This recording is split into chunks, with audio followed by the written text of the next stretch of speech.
Good afternoon, everybody. Paul Davis from Healthcare Authority Division Behavioral Health and Recovery, the uh, Prenatal through 25 team. So I'm going to talk to you about a couple initiatives, and I think I'd like to start by not assuming that everybody knows the details of how this stuff works. Every year they pass a bill that's got all of the funding in it.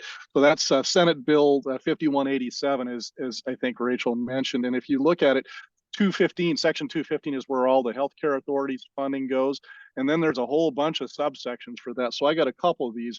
One of them is for WIBS, and the other one is for ECHO, and we'll talk about both of those. So the first one I'm going to talk about is WIBS, and that's in subsection 95 of that big bill. So you're welcome to look at that and look at the details. I'll tell you that it gives us $250,000 a year for a couple of years to, as it says, have two behavioral health agencies are interested in offering or expanding wraparound with intensive services for children and youth. Might be used for recruiting, training, technical assistance, and other appropriate costs to develop capacity for those specialized services. And so let me start by just grounding you on what WISE is. We love ourselves some acronyms over here at the Healthcare Authority, and so you're going to see a number of those, and I'll do my best to spell those out. WISE stands for Wraparound with Intensive Services. And wraparound with intensive services, the purpose of that is to provide really intensive outpatient level services and not expect the family and the kid to get in their car and drive to those services, at an appointment convenient for the provider, but instead to provide them at a place that's convenient for the youth and family, whether that be at home, at the park, or at the school. And the core services that we provide are just mental health services that are put in a wraparound kind of package of delivery.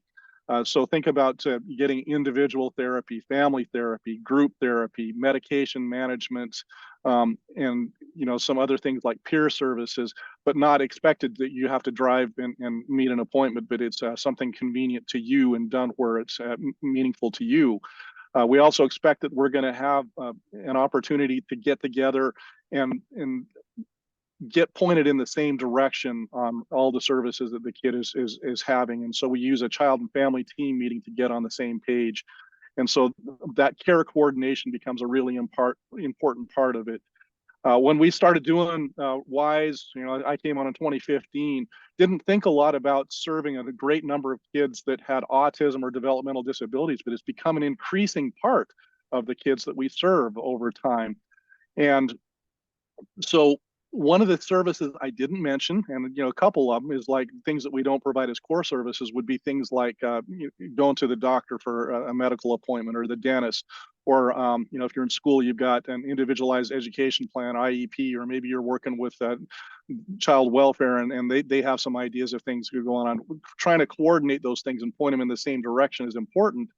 And if you've got autism, one of the services that's often used is called applied behavioral analysis, or ABA, which is a science-based behavioral health treatment that's used to kind of help manage behaviors that tend to get in the way of the kids, and oftentimes manage things like aggressive behavior, or behaviors that get in the way in other ways.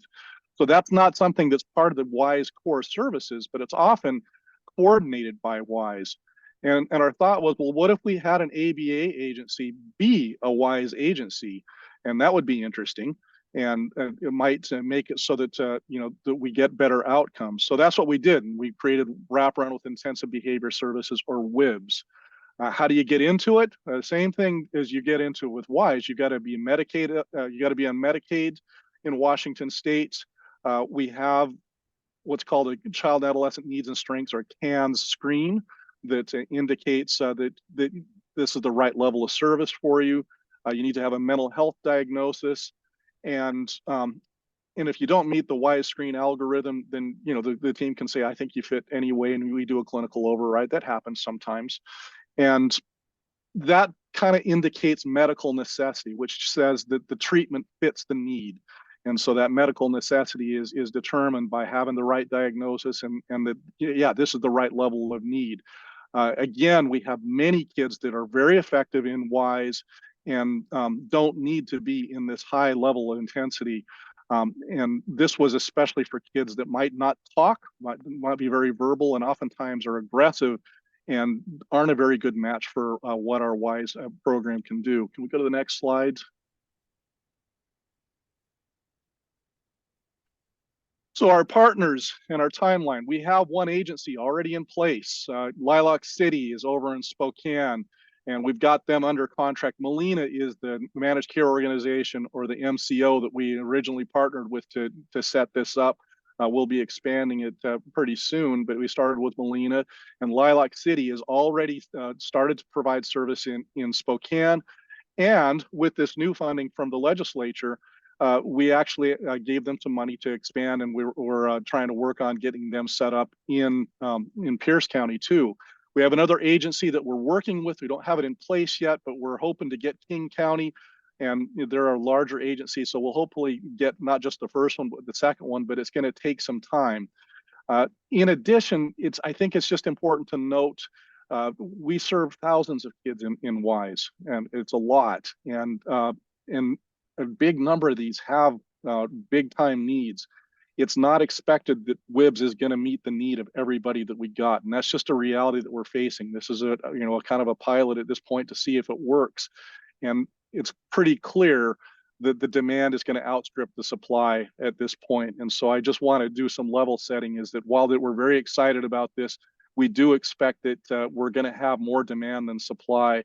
And we'll be working on this to kind of set it up over the next couple of years. And then I hope we can find a way to expand it, but we'll see how it goes. So that